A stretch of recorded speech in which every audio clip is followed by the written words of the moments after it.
I've built my entire life on one lie. One small, quiet lie that grew teeth and swallowed everything else. I don't know how to live if it ever comes out. Welcome to Reddit Toxic Family Telltales channel. New episode every day. I was sitting in this cozy little corner of the cafe, just minding my own business, when the guy at the next table sighed dramatically and said to his girlfriend, "I want to break up," right there, in the middle of a crowded cafe. I froze. Who does that in public? Her face fell like someone had punched the air out of her. "Why?" she whispered, voice shaking. "I did everything you asked me to." He leaned back, rolled his eyes, and let out this bored sigh like he was talking about the weather. "That's the problem. You're too much of a good girl. No guy wants that." And just like that, he crushed her. Before I could even process how much of a jerk this guy was, she turned toward me, wrapped her arm around mine, and pulled me closer. Her hands were trembling, and her eyes flicked to mine like she was silently begging, "Please, just go with it." "Well, you're wrong," she said, forcing this shaky little smile. "My new boyfriend likes me just the way I am." Oh, I see what's happening here. And honestly, if I could help humiliate a jerk like him, why not? I stood, spun her gently into my arms, and said with a grin, "Yeah, buddy, it's time for you to go." His face went scarlet. He muttered something lame under his breath and stormed out, leaving behind this thick silence between us. I closed my laptop, ready to head out, when she blurted, "Wait, 2 weeks. Please, just pretend. I'll even pay you." She dug around in her bag and held up a crumpled $20 bill like it was some sort of contract. I laughed, because how could I not? And said yes. I mean, it was just 2 weeks, right? We swapped numbers, and by the next morning she'd already sent me this long, carefully planned operation. Marinette, because that's her name, wanted her ex to see us everywhere. The gym he loved, his favorite bar, even that same coffee shop where he dumped her. She made one thing clear: it has to look real. For me, easy. For her, well, our first fake date was a mess. She tried quoting romantic lines from the A Court of Thorns and Roses series at full volume. "Every piece of my heart belongs to you," while pretending not to look at him across the room. I nearly spit out my drink laughing. "Okay, that's adorable," I told her between chuckles. "But it's not going to make him jealous. First step, post a cute pic. Caption it something like, *new beginnings. *. Her eyes lit up like fireworks. She grabbed her phone, pulled me into the frame, and boom, soft launch achieved. Minutes later, her ex commented with a storm of angry emojis. "Look, it's working," she squealed, practically vibrating with excitement. And it was working. Our fake relationship became this weird little performance we both started to enjoy. She stopped with the forced lines and started talking to me, like a real date. But somewhere in week 2, something shifted. She started texting me just to say goodnight, sending me memes at 2 a.m. showing up at places where her ex wouldn't even be, just because she thought I'd like it. And me, I started catching myself wanting it to be real. Then, a few days ago, she asked me to meet her at the park. The sun was warm, and the air smelled like freshly cut grass. She turned to me, her cheeks flushed pink, and said softly, "I stopped thinking about my ex. I started thinking about you. You made me feel like I was someone worth choosing." My heart just, bam, tightened in my chest. I was about to tell her I felt the same when her ex showed up, with flowers. "Marinette," he started, voice dripping with regret. "I was wrong about everything. Please give me another chance." I pulled her aside, my heart pounding. "Marinette, this was supposed to be fake, but it stopped feeling that way for me a long time ago. Please, don't say yes to him." The look she gave me, it was like I just ripped open a wound. She stood between us, shaking, tears streaming down her face. 2 weeks of pretending had turned into something real. At least for me. And then he said it. "Please, Marinette, I love you." My stomach twisted. I kissed her cheek, patted her shoulder, and walked away. I couldn't stand there and watch her choose him. "Wait," she called out. I stopped. The sun hit my eyes just right, and I squinted to see her standing there, hands pressed together, torn between us. Her ex shifted his weight impatiently, clutching those stupid flowers like a prop in some bad rom-com. She took a deep breath. His knuckles went white around the stems. My heart pounded so hard I could hear it in my ears. Then finally she told him to leave. She needed to talk to me first. His face turned tomato red. "What? I've been waiting. I deserve an answer now," he snapped. But Marinette didn't back down. Her voice was steady, firm. "I said I'll contact you when I'm ready." He huffed, slammed the flowers onto a bench, and stormed off toward the parking lot. The world around us went back to normal. Dogs barking, kids laughing, leaves rustling. But we were still stuck in this heavy silence. We walked to another bench, far away from his abandoned bouquet. She wrapped her arms around herself, and I shoved my hands in my pockets. She stared at the ground, then looked at me with a tired kind of honesty. "I need time," she whispered. I nodded immediately. "Take all the time you need." She fiddled with her fingers. "But I want to talk about what's real between us before I make any decisions." Relief hit me like a wave. At least she wasn't running straight back to him. She asked me if I really meant what I said about my feelings not being fake anymore. I didn't even hesitate. Yes, somewhere around our third date, everything changed for me. She smiled a little, admitting she felt it too. We compared moments, little turning points we hadn't told each other about, and realized we'd both been falling at the same time. After a while, she decided she needed to go face him properly and set her boundaries again. I offered to walk her. She squeezed my hand once, warm, firm, steady. When we got to the parking lot, he was leaning on his car, scrolling his phone, looking impatient. His face lit up when he saw her. She walked up first. I hung back. She told him clearly, calmly, that she needed space and he had to respect that. He started arguing, of course, but this time, she didn't waver. When he glared at me like I was the problem, Marinette stepped between us and repeated her boundary. Finally, he slammed the car door and peeled out of the lot, tires squealing like a bad movie villain. It wasn't a happy ending. Not yet. But watching her stand her ground? That felt like victory. Quiet one, but real. We drove to this quiet little cafe on the other side of town. Somewhere no one knew us. A place where no friend could accidentally run into us or snap photos for group chats. The only people inside were an old man buried behind a newspaper in the corner and a college kid with giant headphones, totally lost in their laptop. We ordered 2 coffees and found a table by the big front window. And for the first time in 2 weeks, it felt like we weren't acting. No pretending to be a couple for someone else's benefit. No calculating what to post next. Just us. The first few minutes were quiet, not in a bad way, more like a calm exhale after holding your breath too long. And then, over coffee that tasted way better than it probably should have, we started talking honestly. She told me the fake dating had stopped feeling fake for her somewhere around our 3rd or 4th mission, that my texts started matching more than checking if her ex liked her posts. She said it so softly, stirring sugar into her cup, like she was confessing something delicate. I admitted I'd been doing the same thing, suggesting extra hangouts that had nothing to do with him, just excuses to be near her. We both laughed then, realizing how blind we'd been. Everyone else probably saw it coming before we did. 2 idiots pretending to be in love, while actually falling in love. She pulled out her phone, opened Instagram, and hovered over that first, soft launch post. You know the one, our fake couple debut. She looked up at me, almost asking permission. I gave a small nod. 1 tap, then another. She started deleting them right there at the table. She said she didn't want whatever we were becoming to be about proving something to anyone else. No more staged couple pictures. No more strategic appearances in the gym or at his favorite spots. With each post she deleted, something in my chest felt a little lighter. When she put her phone down, face first on the table like closing a chapter, I reached across and took her hand. Not because we were supposed to, but because I wanted to. The cafe owner came over to refill our cups, and we both jumped like we'd been caught doing something scandalous. We laughed, a little embarrassed, but didn't let go. We spent the next hour talking about what trying this for real would even look like. She suggested 1 week, just us. No labels, no pressure. A fresh start. I agreed. Out loud, at least. But somewhere deep down, a quiet worry kept twisting. Could we really untangle 2 weeks of pretending and build something real from it?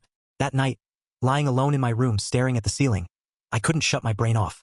What if I was just her rebound? Or worse, her rebellion against being too good for someone? I wanted this to be real so badly it ached. But I didn't want to be the guy she settled for just to prove a point. My roommate knocked on my door asking if I wanted pizza. I pretended to be asleep because I didn't trust my voice not to crack. I just lay there replaying every moment from the past 2 weeks, trying to figure out which ones were real and which were performance. The truth was, it had all blurred together. I kept wondering if she was lying in her bed across town, having the same spiraling thoughts, or if she already knew exactly what she wanted. My phone was on the nightstand. I checked it too many times for a message that wasn't there. But in the morning, it was. Marinette had sent me a screenshot of the message she'd sent to her ex. She told him she needed a full week of no contact to figure out what she actually wanted. His read receipt was there, but he hadn't responded. She said it was probably killing him not to argue. She sounded proud of herself. Nervous, too, but proud. I texted back that I was proud of her, too. That setting that boundary was huge. She sent me back a stream of relieved emojis and admitted she hadn't realized how much space she needed until she actually claimed it. And just like that, our conversation shifted into something easy. She told me about this pottery class she'd been wanting to try, and I told her about a coffee shop near campus with allegedly the best breakfast sandwiches in town.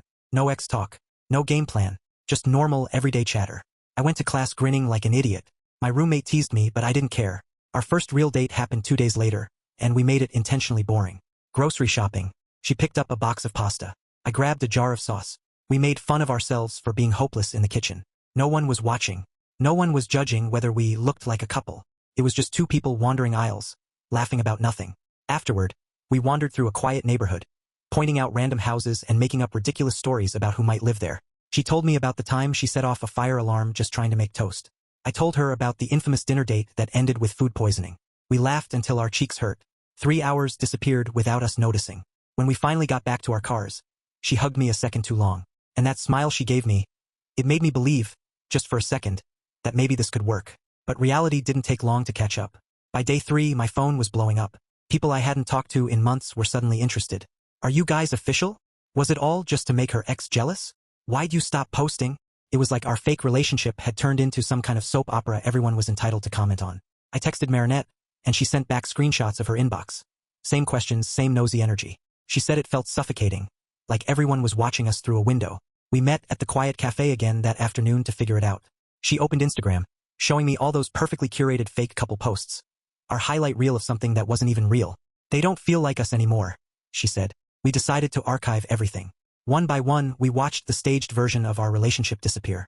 It felt strange at first, like erasing proof of something we did live through. But then it felt good. Free. Some people would probably assume we broke up. But at least this way, what was left belonged to us, not an audience. She saved the soft launch post for last. One final tap. A small exhale. Chapter closed. That night, I was sitting on Marinette's couch, scrolling aimlessly through my phone, while she was in her room getting ready. I heard her best friend, Gita, call her into the kitchen, and their voices carried clearly through the thin walls. Gita didn't sound mad. She sounded worried. Are you sure about this? She asked. I mean, this all happened so fast. What if he's just a rebound? What if he's too good to be true? My stomach tightened a little, not because she was wrong to ask, but because those were questions I'd been silently asking myself too. Marinette immediately got defensive. I know what I'm doing. This isn't the same as with him. It's different this time. But when Gita left a few minutes later, Marinette came to sit next to me on the couch. She exhaled slowly, then admitted in a quiet voice. She's not completely wrong. I've been trying really hard not to think about it. We ended up canceling our dinner plans right then. Instead of pretending everything was perfect, we just talked, really talked, about whether we were ready for something real. I told her honestly, if you need time, space, whatever you need to figure this out, I'll respect that. I don't want us to rush into something just because it feels good right now. She stared at her hands for a second and then said softly, but I also don't want to throw away something real just because the timing isn't perfect. We spent over an hour looping around that same conversation. Reckless or right, too soon or exactly when we needed it. And then I told her something I hadn't told anyone in years. 2 years ago, I dated a girl who'd just come out of a rough breakup. For 3 months, I believed what we had was real. And then, out of nowhere, she told me she was getting back together with her ex. I was just the bridge she used to cross the gap between heartbreak and familiarity. That was the kind of pain that didn't leave bruises, it left doubts. When I finished talking, Marinette didn't rush to reassure me or make promises she couldn't keep. She just listened. And when I was done, she said quietly, I'm not using you. I'm still figuring things out, yeah. But you're not a placeholder. That honesty, messy, imperfect, real, made me trust her more than a perfect speech ever could. 2 days later, we were having lunch when her phone buzzed. Her face drained of color. It's from him, she whispered. It was a long email. She handed me the phone with trembling fingers. I braced myself for manipulation or some, I miss you garbage, but it wasn't that. It was an apology. A real one. He admitted to taking her for granted, to making her feel like she wasn't enough unless she changed herself. He even said he'd understand if she needed time and space. I hated that it was mature. I hated that it wasn't the easy villain speech I'd imagined. She read it twice, biting her lip so hard it turned white. Then she looked at me. What should I do? The jealous part of me wanted to say, block him and forget he exists. But that wouldn't be fair, so instead we talked it through. In the end, she decided to send a short, firm message, acknowledging the email but reminding him she needed the full week of space she'd already asked for. She read the message to me 3 times, tweaking little phrases, before finally hitting send. And the fact that she included me in that process, not hiding it, not handling it alone, made something settle quietly in my chest. We went to the gym that afternoon, the same one he used to drag her to, except this time, there were no staged couple photos, no fake laughter, no glances over our shoulders to see who might be watching. Just us sweaty, tired, and real. Halfway through the workout, Marinette admitted, laughing, I've always hated this place. I only ever came here because he was obsessed with fitness. She told me how she used to choke down protein shakes she despised, pretend to love cardio, and smile through it all just to feel enough for him. I couldn't help but think about how exhausting that must have been, bending yourself to fit into someone else's shape. As we left the gym, she said, I think I want to find a place that actually feels like mine this time. Progress. Quiet, steady progress. Thursday blindsided me with work. My manager asked me to stay late to finish a project, and at 4 p.m., I had to text Marinette to cancel dinner. I braced for disappointment, maybe even a fight, but instead, she replied almost immediately, Asterisk, that's okay. We'll do the weekend instead. Focus on work. Asterisk, no guilt trip. No passive-aggressive silence. Just kindness. It was such a simple exchange, but it told me more about the kind of relationship we were building than any big romantic gesture could. That night, instead of moping at home, Marinette signed up for a pottery class she'd always wanted to try but never did because, according to her ex, pottery's boring. At 8 p.m., she sent me a photo of her first attempt. It was well lopsided, but her smile was the brightest I'd ever seen it. She said the class was harder than it looked, but she loved it, and had already signed up for a full 6-week course. I texted her, asterisk, that bowl looks amazing. Make me one, asterisk. She sent back a laughing emoji and a promise to try. The next morning, rumors hit like a punch to the gut. People were saying I only got involved with Marinette to boost my own social status, that I was using her, that this whole thing was still just some twisted game to make her ex jealous. I didn't realize how much that would sting. Marinette called me almost immediately after hearing the same gossip from 3 different people. She sounded angry and hurt. It hit us both then. People didn't know how to stop treating us like a show. We'd let them into our fake relationship, and now they thought they had a right to narrate the real one too. That night, she came over to my apartment. We sat shoulder to shoulder on my couch, her laptop open between us, drafting a message together. We rewrote it at least a dozen times, but eventually it was simple and clean. Asterisk, yes, we're together. No, it's not for show. Our relationship is private, and we're not discussing it with anyone. Asterisk. 3 sentences. No drama. Just a line in the sand. We sent it to 6 people, the ones who seemed to be at the center of the rumor mill. Within an hour, most of them had apologized or at least backed off. Couple didn't respond, but we didn't need them to, because what mattered was this: we faced it together. Not as a fake couple, not as some performance, but as a real team. 3 days later, I was sitting in the campus food court, halfway through a sandwich, when Gita appeared out of nowhere and dropped into the seat across from me like she owned the place. She didn't even say hello. Marinette was in class, so I knew immediately this wasn't some casual, oh hey, moment. Gita had sought me out on purpose. She leaned forward with this sharp, focused look that made me check if I had crumbs on my face. Nope, this wasn't about the sandwich. She cut straight to the point. What are your intentions with Marinette? No sugarcoating, no warm-up, just a question that landed like a rock in the middle of the table. The protective energy radiating off her was intense. Honestly, it was a little intimidating, but I respected it. Marinette deserved friends who had her back like that. I set my sandwich down, took a breath, and answered as plainly as I could. I told her I cared about Marinette a lot, but that we were taking things slowly because everything around us was still messy. That I wasn't here to make big promises I couldn't keep or play games with her heart. Gita studied my face like she was cross-examining me in a courtroom. For a long moment, she didn't say anything. Then she finally nodded and said, "Good answer, but I'll be watching." I almost laughed. Not because it was funny, but because she was dead serious. "That's fair," I told her. "I'd expect nothing less." We sat there in this thick, slightly less tense silence for another minute before she stood up and left without a goodbye. Message received loud and clear. The next afternoon, Marinette called me, and the moment I heard her voice, I knew something was wrong. Her ex had reached out through a mutual friend. He wanted to return some of her stuff. Textbooks from classes they'd taken together, a jacket she'd left behind. On paper, it sounded reasonable. But the timing? Way too convenient. He could just mail them, she said, voice shaking slightly. But I need the books before finals. I could practically hear her spiraling through options. Ask someone else to pick them up. Ignore it. Face him alone. Hey! I cut in gently. I can come with you. You don't have to do this alone. I'll hang back. I won't say anything unless you want me to. I'll just be there. Silence. Then a soft, "Yeah, I'd really appreciate that."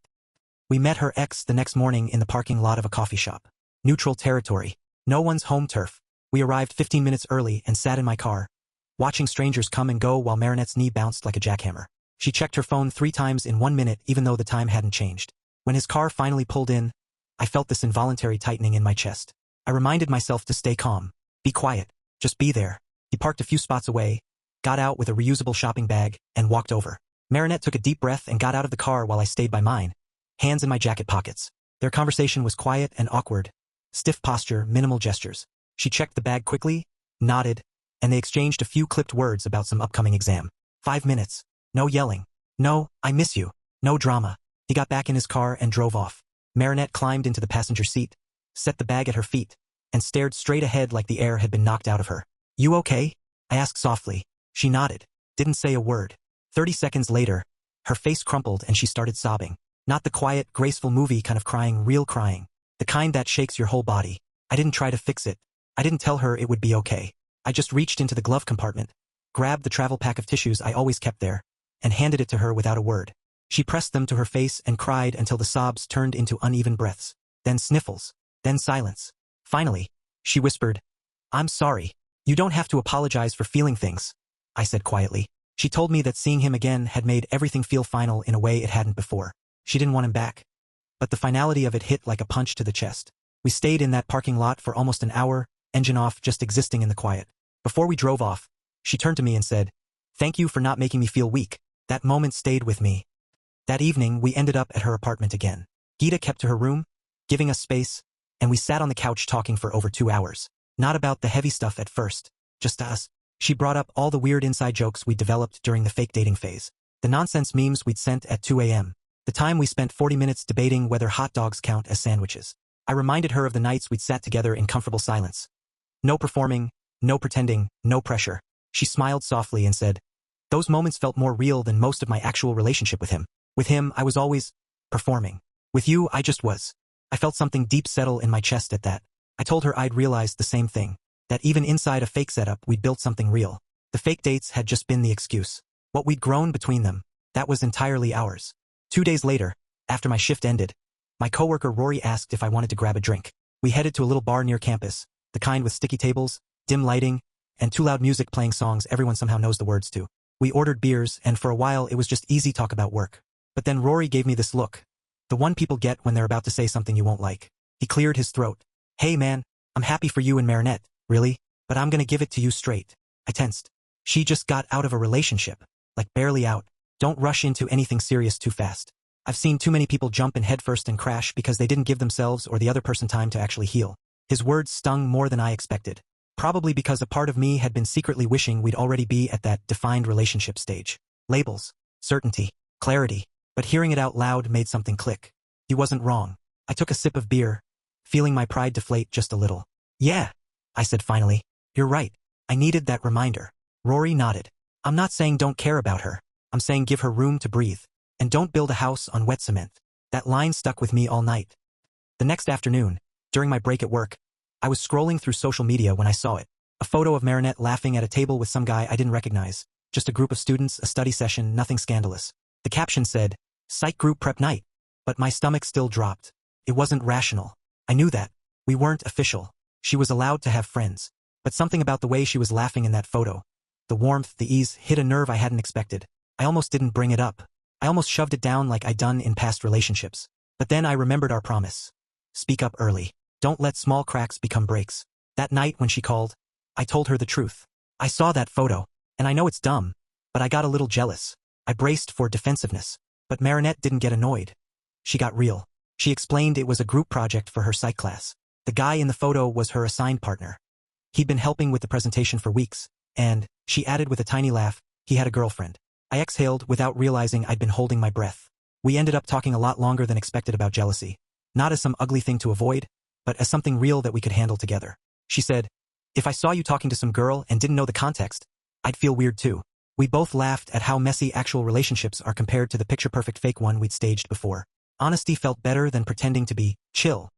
The next morning, my phone buzzed with a message from a number I didn't recognize.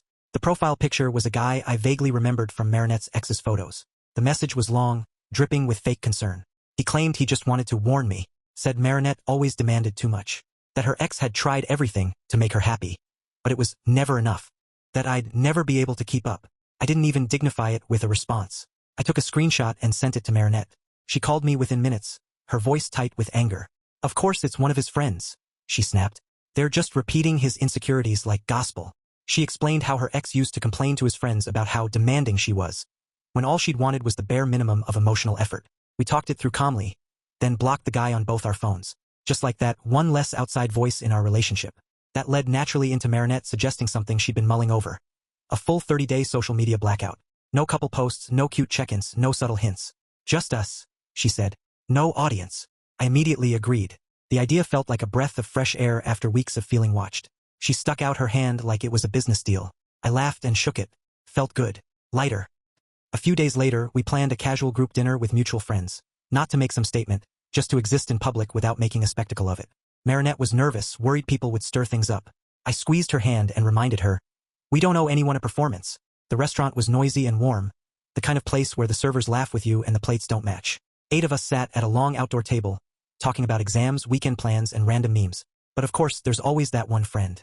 Halfway through the night, she started bringing up Marinette's ex like she was hosting some gossip podcast. Loud, dramatic, clearly fishing for a reaction. Marinette and I exchanged one glance. That was all it took. Together, we smoothly changed the subject to a ridiculous story about a professor we all had. When she tried again, we casually stood up to grab refills at the bar, leaving her to talk to herself. It wasn't confrontational. It was graceful. And it worked. Walking back, Marinette whispered, "Teamwork." I couldn't help but grin. Later that night, walking down the quiet street toward her apartment, I decided to say something I'd been sitting on. "I liked being your hero that day in the cafe," I admitted.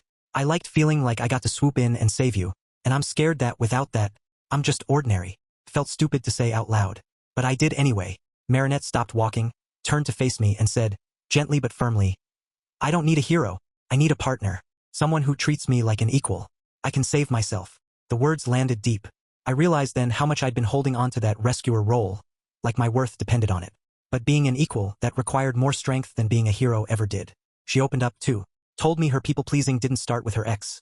It had roots way back, in trying to make her parents proud, keeping friends happy, always molding herself to what others wanted. Her ex had just exploited a wound that already existed. She was working on breaking that pattern, on choosing herself. I told her I'd noticed. She'd been speaking up more, choosing what she actually wanted instead of just going along with me. She smiled. "Yeah, I'm trying." That night, we made a small but powerful decision. Weekly check-ins. Every Sunday evening, no matter how busy we were, we'd ask each other if anything had been bothering us, little or big, a way to keep resentment from quietly piling up in the corners. The first check-in was awkward but honest. I mentioned I'd felt like I'd been covering more of the bills at restaurants lately. She brought up wanting more notice when I canceled plans. Tiny things, but it mattered. It wasn't perfect. It wasn't a rom-com montage, but it was real. And real was exactly what we wanted. A few days later, Marinette and I ended up back at the cafe where everything had started. The cafe where her ex had broken up with her. We hadn't planned it. We were just walking around the neighborhood and decided we both wanted coffee. But the second I pushed open that door, I spotted him. Her ex sitting near the window with one of his friends. My stomach plummeted like a stone. And of course, just our luck, he looked up at that exact moment. For a few seconds, it felt like the entire world froze. The espresso machine hissed, people kept chatting, the barista called out names. But in our little corner, it was silent. Marinette's hand slid into mine instinctively, and I squeezed back just as tight. We ordered our drinks like normal people who weren't standing in the middle of emotional landmines, then found a table at the far side of the cafe. I sat with my back to him, but I could feel the weight of the moment pressing against both of us. I was praying he'd just stay at his table. But of course, a few minutes later, he stood up and walked toward us. My shoulders locked up, already bracing for some kind of scene. Except, it didn't happen. He stopped at our table, looked at both of us and said, calmly, quietly, "I just want to apologize for everything. I know I messed up. I didn't treat you the way you deserved, and I regret it. I respect your decision, and I really do wish you both well." And then he just walked back to his table. No begging, no guilt-tripping, no drama. Marinette and I stared at each other like we'd both hallucinated it. When he and his friend left a few minutes later, we sat in stunned silence. Then we talked it through, not in a spiraling, overanalyzing way but just checking in. I admitted I'd expected him to pull some manipulative stunt. Marinette said she had too. But this calm acknowledgement was unexpected. We agreed not to turn it into a big deal. Not a victory lap. Not a new problem. Just a moment. It was weirdly reassuring. Like we'd quietly cleared a hurdle we hadn't even known was waiting for us. We finished our coffee holding hands, the kind of quiet gesture that didn't need an audience. The next morning, I couldn't stop smiling while restocking shelves at work. Rory noticed immediately. He strolled over during break with a grin. "All right, man. You're glowing. You and Marinette official now or what?" For half a second, I almost said yes. It would have been clean, simple, but the truth felt better. I told him we were taking things slow. No labels yet. Just building something. He nodded approvingly. Good. Rushing to define things? That's how most college couples crash before they even get started. And hearing that honestly made me feel a little more grounded about not needing to have it all figured out yet. That Friday, Marinette texted saying she had to cancel our weekend plans. She'd completely forgotten about a family thing. The text was reasonable. My reaction wasn't. My stomach dropped, and suspicion crept in before I could stop it. I almost spiraled down that familiar worst-case scenario hole. But then I reminded myself. She'd been steady and reliable every other time. Later that evening, we talked on the phone, and I told her honestly that the last-minute change had made my insecurities flare up. She didn't snap back or shut down. Instead, she listened. And then she did this thing she'd learned in her psychology class, reflective listening. She repeated back what she'd heard me say before responding. It felt a little formal at first, but weirdly, it worked. I actually felt understood. We agreed she'd try to give me more notice when plans had to change, and I'd work on not letting my brain invent disaster stories at the first sign of uncertainty. A few nights later, we were walking through campus after dark. It was quiet, the the kind of night where the air feels heavy but peaceful. Marinette reached for my hand without thinking, and it was so natural that we both paused mid-step. We stopped under one of those soft yellow streetlights and just looked at each other. No performance. No witnesses. Just us. That moment felt more intimate than any grand gesture could. The next afternoon, Marinette's ex messaged her. He wanted one final conversation for closure. He promised no drama. No begging. No guilt. Just closure. Marinette showed me the message immediately, anxiety radiating off her in waves. I feel like I owe him that, she said quietly, and even though my gut twisted with fear, I knew trying to control the situation wasn't fair or right. So we talked it through. She'd meet him in a public park during the day. I wouldn't be there. Not because I didn't care, but because it wasn't about me. She promised to text me the moment it was done. Setting clear boundaries actually eased the knot in my chest a little. The next day, she met him. I tried to focus on homework but ended up just staring at the same paragraph for an hour. She texted me when it was over, then called. Her voice sounded tired but calm. He had apologized again, genuinely this time, for taking her for granted. He didn't ask for her back. He didn't make it messy, just wished her happiness. And she told him clearly, for the last time, that she wasn't going back. When she called me afterward, her voice was soft, steady. It's finally done, she said. She also told me how much it meant that I hadn't tried to insert myself into the moment, that I trusted her to handle her own closure. That trust, more than anything, pulled something deep inside me into place. That evening, as the sun was dipping low and the air smelled like wet pavement after a light rain, we finally had the conversation we'd been dancing around. The conversation. We decided we were exclusively dating, not broadcasting it to the world, not posting about it online, just committing to each other quietly and intentionally. No rushing, no pretending, no labels heavier than what we were ready for. It didn't feel like the start of a fairy tale. It felt better, like the beginning of something real. Over the next few days, Marinette and I quietly began putting the final distance between her and her past. There wasn't some big dramatic, burn-it-all-down moment, just small, practical steps. She blocked her ex on every platform. She deleted old photos that no longer meant anything. She erased his contact info, keeping only what she'd need in a true emergency. She told me each step felt like clearing out clutter from a room she hadn't realized had been weighing her down. Bit by bit, she felt lighter, more like herself. One Thursday evening, I went to pick her up for our usual walk when Geeta stopped us in the hallway. She had that look again, the serious, evaluating one I remembered from the first time we met. She turned to me and said, "I've been watching how you've handled everything these past few weeks." I braced myself. Geeta admitted she'd been skeptical at first. The whole, fake dating your friend to make an ex-jealous situation had sounded like a disaster waiting to happen. But, she added, she respected that I hadn't rushed Marinette, hadn't made it all about me, and hadn't played any games. She looked at Marinette, then at me and said, "I think I'm starting to actually like you two together." It was simple, but it hit harder than I expected. I glanced at Marinette, and her whole face lit up, like a weight she hadn't admitted to carrying had finally lifted. She squeezed my hand, and for a second, it felt like Geeta's approval had quietly become a small turning point for us. Then Geeta smiled awkwardly, muttered something about laundry, and disappeared into the apartment, leaving the two of us to walk to the park in comfortable silence. Over the next couple of weeks, Marinette and I fell into routines that didn't look like a movie montage, but they felt solid. Every Sunday morning, we met at a quiet cafe across town, the one her ex never knew about. We sat at the same little corner table by the plants, ordered the same drinks, and slowly built a playlist together by sending each other songs throughout the week. During weekday evenings, we walked through the same park where we'd had our first real conversation, the one where everything shifted from fake to real. The path became familiar, even comforting. There wasn't fireworks every day, but there was steadiness. And somewhere around that third Sunday coffee, it hit me. I wasn't chasing a feeling anymore. I was building something.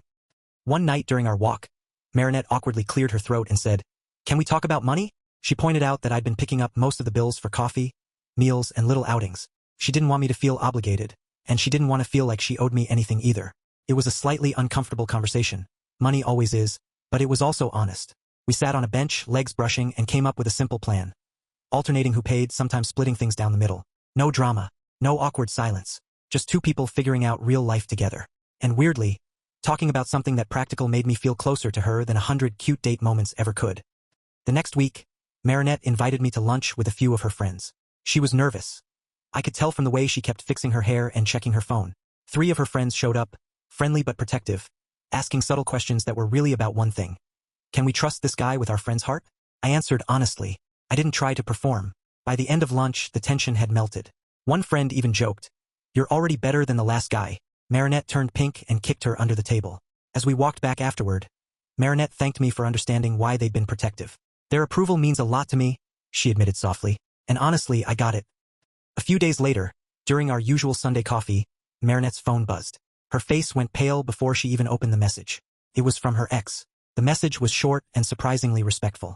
He thanked her for the closure conversation weeks earlier and said he wouldn't be reaching out again. He wished us both well. No games. No hidden hooks. Just an ending. We read the message together twice. She typed a brief acknowledgement and then blocked his number for good.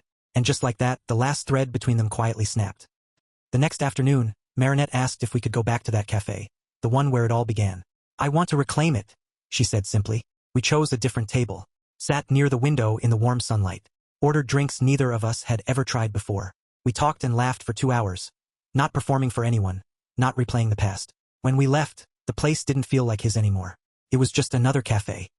During our weekly Friday check-in, we finally asked the question we'd both been circling around. She asked, "Does any part of this still feel fake to you?" I hesitated before admitting. Sometimes I worry you'll get bored now that there's no drama, that maybe the excitement was the thing that held us together. She exhaled, then laughed softly. That's funny. I've been worried you'd realize you liked the idea of saving me more than you actually like me. Hearing it out loud took away its power. We both admitted we loved what we were building, the quiet, steady, everyday kind of connection. Not because it was thrilling, but because it was ours. We made a shared decision right there. No big declarations, no public relationship posts for at least another month. We didn't need to prove anything to anyone. Marinette even deleted her Instagram app entirely for a while. And honestly, felt good. The following weeks unfolded in a series of ordinary, wonderful moments. Grocery shopping debates over pasta brands. Quiet study sessions in the library where we passed each other snacks like covert agents. Inside jokes no one else would understand. When she had a bad day with a professor, I didn't try to fix it. I just showed up with her favorite takeout. When I stressed over exams, she made flashcards and quizzed me with dramatic game show voices. None of it was loud. None of it was performative. It was real. 6 weeks after that day in the park, the one where her ex had shown up with flowers, Marinette and I were on her couch after dinner. Gita was out, the apartment was quiet, and the only light came from the lamp next to us. Marinette looked at me and said softly, "This is the healthiest relationship I've ever had." She explained how it wasn't about falling into habits or getting swept up in drama. It was about choosing each other over and over in small, deliberate ways. I told her I felt the same. Building something real was harder than pretending, but it was also infinitely more rewarding. We both acknowledged it wouldn't always be easy, that it would take work, communication, patience, but we were both willing. And in that quiet moment, it didn't feel like some big cinematic ending. It felt like a beginning that mattered. Thanks for watching. Today's train wreck is over, but tomorrow's ride is already on track. Subscribe so you don't miss it.